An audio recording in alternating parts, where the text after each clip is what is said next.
Chapter 4. 2 Bazaars. Mother was really a great dear. She was pretty, and she was loving, and most frightfully good when you were ill, and always kind, and almost always just. That is, she was just when she understood things, but of course she did not always understand things. No one understands everything, and mothers are not angels, though a good many of them come pretty near it. The children knew that Mother always wanted to do what was best for them, even if she was not clever enough to know exactly what was the best. That was why all of them, but much more particularly Anthea, felt rather uncomfortable at keeping the great secret from her of the wishing carpet and the phoenix. And Anthea, whose inside mind was made so that she was able to be much more uncomfortable than the others, had decided that she must tell her mother the truth, however little likely it was that her mother would believe it. "Then I shall have done what's right," said she to the phoenix. "and if she doesn't believe me, it won't be my fault, will it?" "Not in the least," said the golden bird. "and she won't, so you're quite safe." Anthea chose a time when she was doing her home lessons. They were algebra and Latin, German, English, and Euclid. And she asked her mother whether she might come and do them in the drawing-room. "So as to be quiet," she said to her mother. And to herself she said, "And that's not the real reason. I hope I shan't grow up a liar." Mother said, "Of course, dearie." And Anthea started swimming through a sea of X's and Y's and Z's. Mother was sitting at the mahogany bureau writing letters. "Mother dear," said Anthea. "Yes, love-a-duck." said Mother. "About Cook," said Anthea. "I know where she is." "Do you, dear?" said Mother. "Well, I wouldn't take her back after the way she has behaved." "It's not her fault," said Anthea. "May I tell you about it from the beginning?" Mother laid down her pen, and her nice face had a resigned expression. As you know, a resigned expression always makes you want not to tell anybody anything. "It's like this," said Anthea in a hurry. "That egg, you know, that came in the carpet.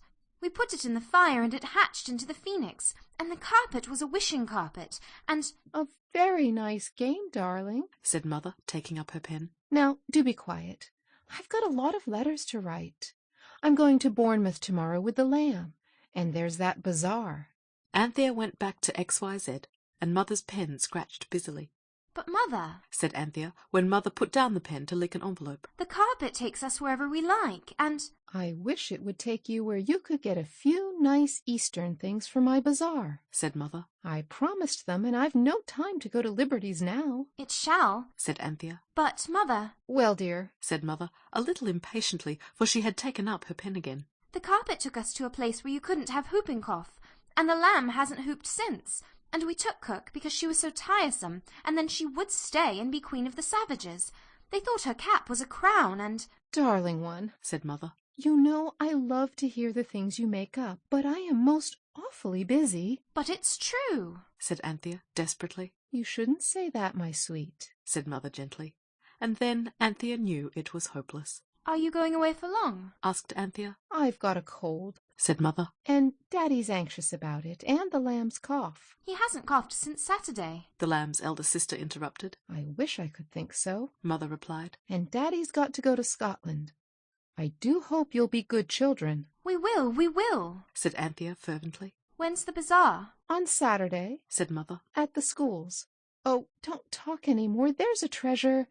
My head's going round, and I've forgotten how to spell whooping cough." Mother and the lamb went away, and Father went away, and there was a new cook who looked so like a frightened rabbit that no one had the heart to do anything to frighten her any more than seemed natural to her. The phoenix begged to be excused. It said it wanted a week's rest, and asked that it might not be disturbed, and it hid its golden gleaming self, and nobody could find it. So that, when Wednesday afternoon brought an unexpected holiday, and everyone decided to go somewhere on the carpet, the journey had to be undertaken without the phoenix. They were debarred from any carpet excursions in the evening by a sudden promise to Mother, exacted in the agitation of parting, that they would not be out after 6 at night, except on Saturday, when they were to go to the bazaar, and were pledged to put on their best clothes, to wash themselves to the uttermost, and to clean their nails, not with scissors, which are scratchy and bad, but with flat sharpened ends of wooden matches, which do no harm to anyone's nails. "Let's go and see the lamb," said Jane. But everyone was agreed that if they appeared suddenly in Bournemouth, it would frighten Mother out of her wits, if not into a fit. So they sat on the carpet, and thought, and thought, and thought, till they almost began to squint. Look here, said Cyril. I know. Please, Carpet, take us somewhere where we can see the lamb and mother and no one can see us. Except the lamb, said Jane quickly. And the next moment they found themselves recovering from the upside-down movement, and there they were, sitting on the carpet, and the carpet was laid out over another thick soft carpet of brown pine needles. There were green pine trees overhead, and a swift, clear little stream was running as fast as ever it could between steep banks. And there, sitting on the pine needle carpet, was Mother without her hat, and the sun was shining brightly, although it was November, and there was the lamb, as jolly, and not whooping at all. "The carpet's deceived us," said Robert gloomily. "Mother will see us directly she turns her head." But the faithful carpet had not deceived them. Mother turned her dear head and looked straight at them, and did not see them. "We're invisible," Cyril whispered. "What awful larks." But to the girls it was not larks at all. It was horrible to have Mother looking straight at them, and her face keeping the same, just as though they weren't there. "I don't like it," said Jane. "Mother never looked at us like that before. Just as if she didn't love us. As if we were somebody else's children, and not very nice ones either. As if she didn't care whether she saw us or not." It is horrid, said Anthea, almost in tears. But at this moment the lamb saw them, and plunged towards the carpet, shrieking, "Panty, I'm Panty, and Pussy and Squiggle, and Bobs, oh, oh!" Anthea caught him and kissed him. So did Jane. They could not help it. He looked such a darling, with his blue three-cornered hat all on one side, and his precious face all dirty, quite in the old familiar way. "I love you, Panty. I love you and you and you and you," cried the lamb. It was a delicious moment. Even the boys thumped their baby brother joyously on the back. Then Anthea glanced at Mother, and Mother's face was a pale sea-green colour, and she was staring at the lamb as if she thought he had gone mad. And indeed that was exactly what she did think. "My lamb, my precious, come to Mother," she cried, and jumped up and ran to the baby. She was so quick that the invisible children had to leap back, or she would have felt them. And to feel what you can't see is the worst sort of ghost feeling. Mother picked up the lamb and hurried away from the pine wood. "Let's go home," said Jane after a miserable silence. "It feels just exactly as if Mother didn't love us." But they couldn't bear to go home till they had seen Mother meet another lady and knew that she was safe. You cannot leave your mother to go green in the face in a distant pine wood far from all human aid, and then go home on your wishing carpet as though nothing had happened. When Mother seemed safe, the children returned to the carpet and said, "Home," and home they went. "I don't care about being invisible myself," said Cyril. "At least, not with my own family. It'd be different if you were a prince or a bandit or a burglar." And now the thoughts of all four dwelt fondly on the dear greenish face of Mother. "I wish she hadn't gone away," said Jane. "The house is simply beastly without her." I think we ought to do what she said. Anthea put in. I saw something in a book the other day about the wishes of the departed being sacred. "That means when they've departed further off," said Cyril. "India's coral or Greenland's icy, don't you know, not Bournemouth. Besides, we don't know what her wishes are." She said... Anthea was very much inclined to cry. She said, "Get Indian things for my bazaar," but I know she thought we couldn't, and it was only play. "Let's get them all the same," said Robert. "We'll go the first thing on Saturday morning." And on Saturday morning, the first thing, they went. There was no finding the phoenix, so they sat on the beautiful wishing carpet and said, "We want Indian things for Mother's bazaar." Will you please take us where people will give us heaps of Indian things? The docile carpet swirled their senses away and restored them on the outskirts of a gleaming white Indian town. They knew it was Indian at once by the shape of the domes and roofs, and besides, a man went by on an elephant, and 2 English soldiers went along the road talking like in Mr. Kipling's books. So after that no one could have any doubt as to where they were. They rolled up the carpet, and Robert carried it, and they walked bodily into the town. It was very warm, and once more they had to take off their London in November coats and carry them on their arms. The streets were narrow and strange, and the clothes of the people in the streets were stranger, and the talk of the people was strangest of all. "I can't understand a word," said Cyril. "How on earth are we going to ask for things for our bazaar?" "And they're poor people, too," said Jane. "I'm sure they are. What we want is a Rajah or something." Robert was beginning to unroll the carpet, but the others stopped him, imploring him not to waste a wish. We asked the carpet to take us where we could get Indian things for bazaars, said Anthea. And it will. Her faith was justified. Just as she finished speaking, a very brown gentleman in a turban came up to them and bowed deeply. He spoke, and they thrilled to the sound of English words. "My Ranny, She think you very nice childs. She asks, do you lose yourselves? And do you desire to sell carpet? She see you from her palki. You come see her, yes? They followed the stranger, who seemed to have a great many more teeth in his smile than usual, and he led them through crooked streets to the Rani's palace. I am not going to describe the Rani's palace, because I really have never seen the palace of a Rani, and Mr. Kipling has, so you can read about it in his books. But I know exactly what happened there. The old Rani sat on a low cushioned seat, and there were a lot of other ladies with her, all in trousers and veils, and sparkling with tinsel and gold and jewels. And the brown turbaned gentleman stood behind a sort of carved screen, and interpreted what the children said, and what the Queen said. And when the Queen asked to buy the carpet, the children said no. Why? Asked the Rani. And Jane briefly said why, and the interpreter interpreted. The Queen spoke, and then the interpreter said, My mistress says it is a good story, and you tell it all through without thought of time.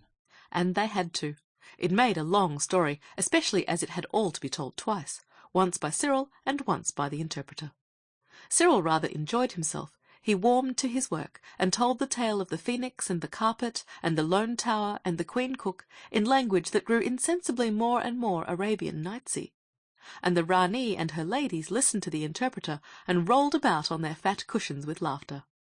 When the story was ended, she spoke, and the interpreter explained that she had said, Little one, thou art a heaven-born teller of tales. And she threw him a string of turquoises from around her neck. Oh, how lovely! Cried Jane and Anthea. Cyril bowed several times, and then cleared his throat and said, Thank her very, very much, but I would rather she gave me some of the cheap things in the bazaar. Tell her I want them to sell again, and give the money to buy clothes for poor people who haven't any. Tell him he has my leave to sell my gift and clothe the naked with its price, said the Queen when this was translated. But Cyril said very firmly, No, thank you. The things have got to be sold today at our bazaar, and no one would want to buy a turquoise necklace at an English bazaar. They'd think it was sham, or else they want to know where we got it. So then the Queen sent out for little pretty things, and her servants piled the carpet with them. I must needs lend you an elephant to carry them away, she said, laughing. But Anthea said, If the Queen will lend us a comb, and let us wash our hands and faces, she shall see a magic thing.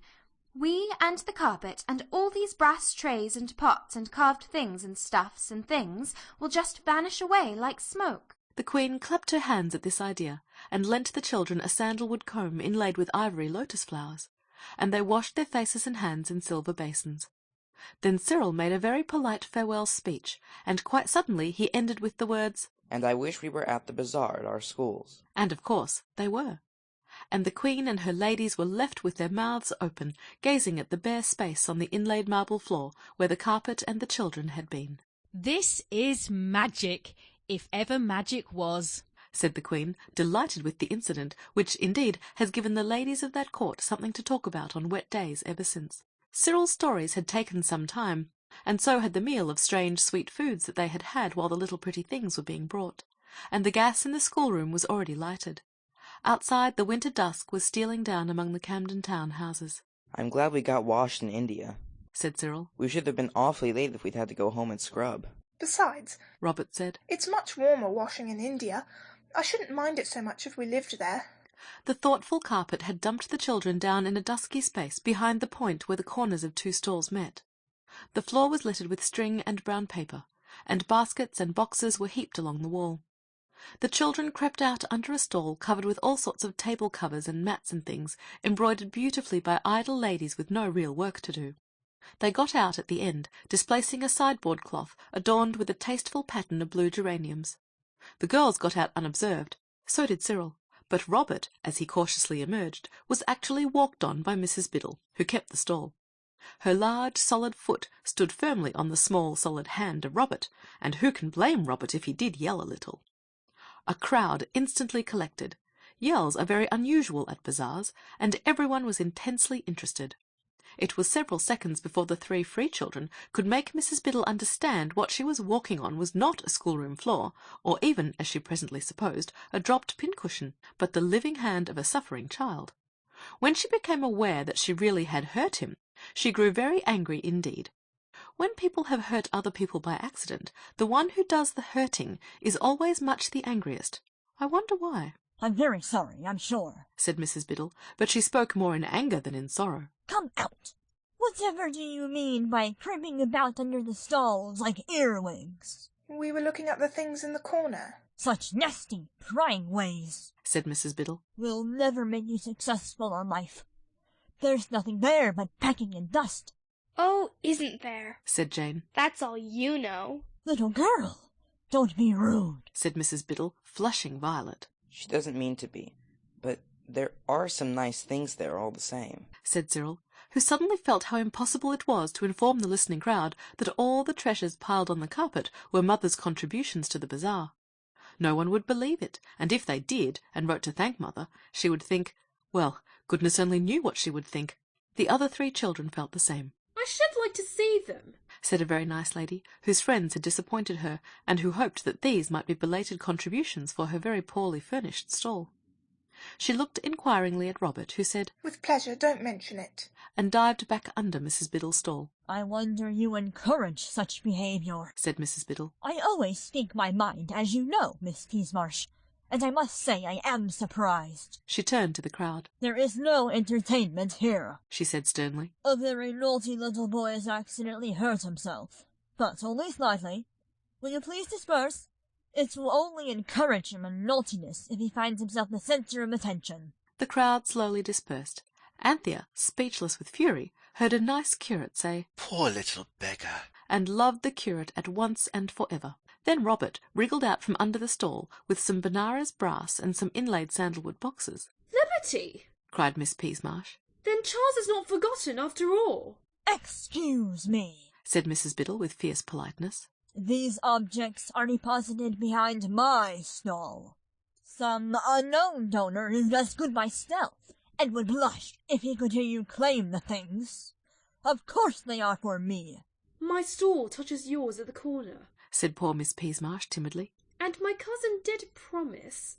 The children sidled away from the unequal contest and mingled with the crowd. Their feelings were too deep for words, till at last Robert said, That stiff-starched pig! And after all our trouble, I'm hoarse with gassing to that trousered lady in India. The pig lady's very, very nasty, said Jane. It was Anthea who said in a hurried undertone, She isn't very nice, and Miss Peasmarsh is pretty and nice too. Who's got a pencil? It was a long crawl, under 3 stalls, but Anthea did it.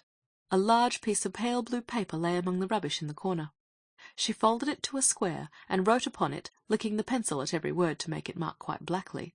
All these Indian things are for pretty nice Miss Peasmarsh's stall. She thought of adding, There is nothing for Mrs. Biddle. But she saw that this might lead to suspicion. So she wrote hastily, From an unknown donor, and crept back among the boards and trestles to join the others. So that when Mrs. Biddle appeared to the bazaar committee, and the corner of the stall was lifted and shifted, so that stout clergymen and heavy ladies could get to the corner without creeping under stalls, the blue paper was discovered, and all the splendid, shining Indian things were given over to Miss Peasmarsh, and she sold them all, and got £35 for them. I don't understand about that blue paper, said Mrs. Biddle. It looks to me like the work of a lunatic, and saying you were nice and pretty. It's not the work of a sane person.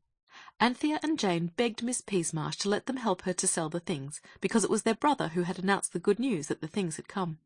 Miss Peasmarsh was very willing, for now her stall that had been so neglected was surrounded by people who wanted to buy, and she was glad to be helped. The children noted that Mrs. Biddle had not more to do in the way of selling than she could manage quite well. I hope they were not glad, for you should forgive your enemies, even if they walk on your hands and then say it is all your naughty fault. But I am afraid they were not so sorry as they ought to have been. It took some time to arrange the things on the stall. The carpet was spread over it, and the dark colours showed up the brass and silver and ivory things. It was a happy and busy afternoon, and when Miss Peasmarsh and the girls had sold every single one of the little pretty things from the Indian bazaar far away, Anthea and Jane went off with the boys to fish in the fish pond, and dive into the bran pie, and hear the cardboard band and the phonograph, and the chorus of singing birds that was done behind a screen with glass tubes and glasses of water.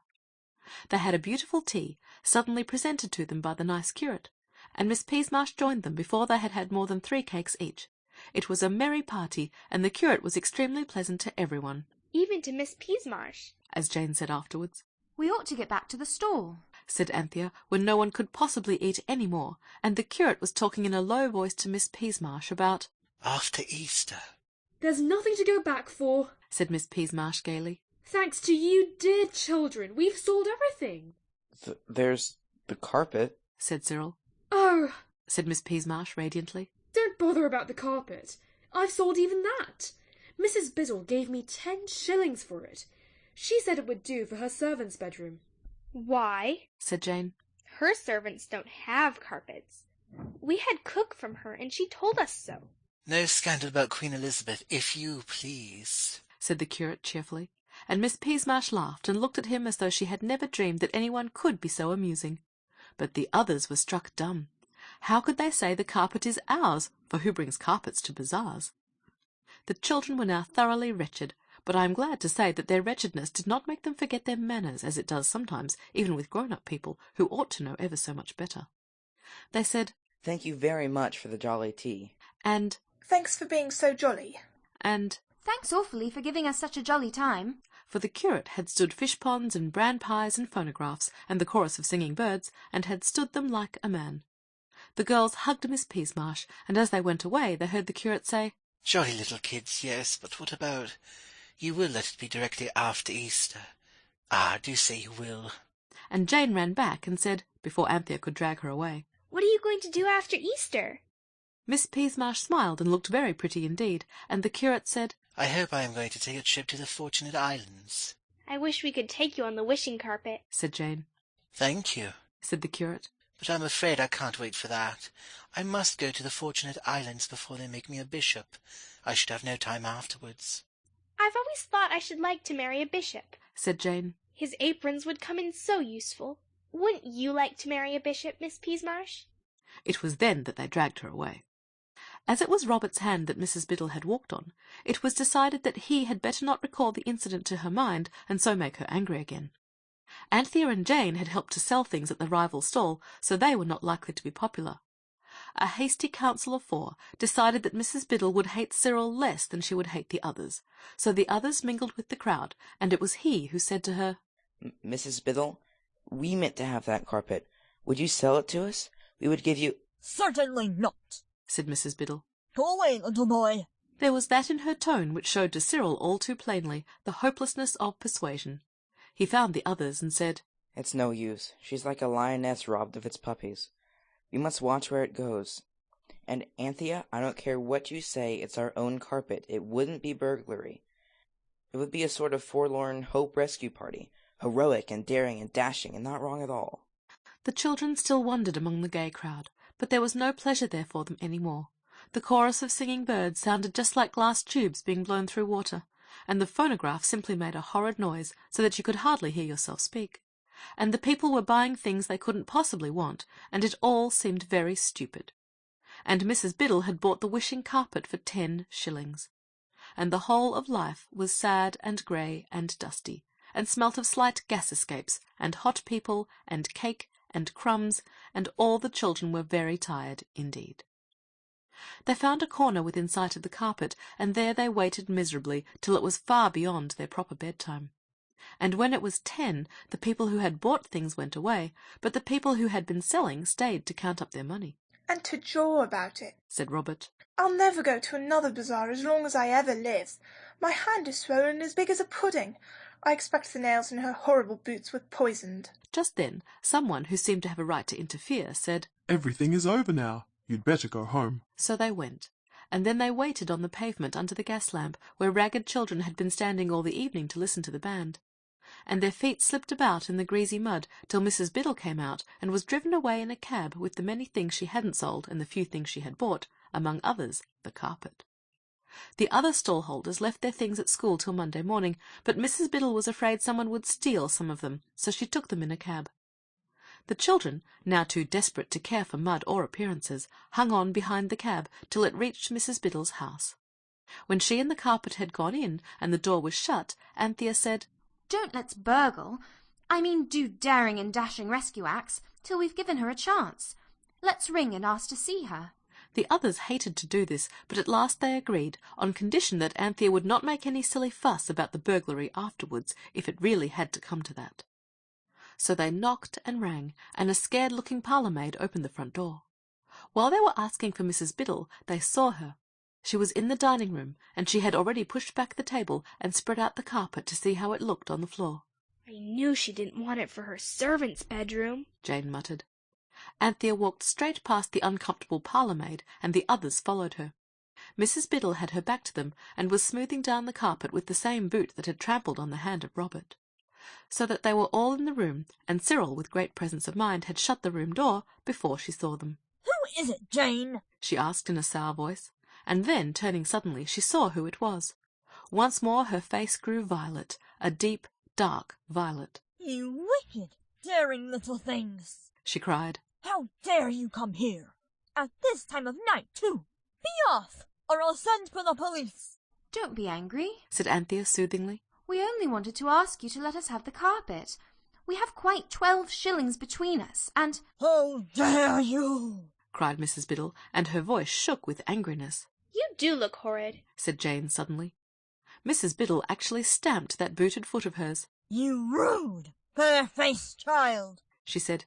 Anthea almost shook Jane, but Jane pushed forwards in spite of her. It really is our nursery carpet, she said. You ask anyone if it isn't. Let's wish ourselves home, said Cyril in a whisper. No, go, Robert whispered back. She'd be there too, and raving mad as likely as not.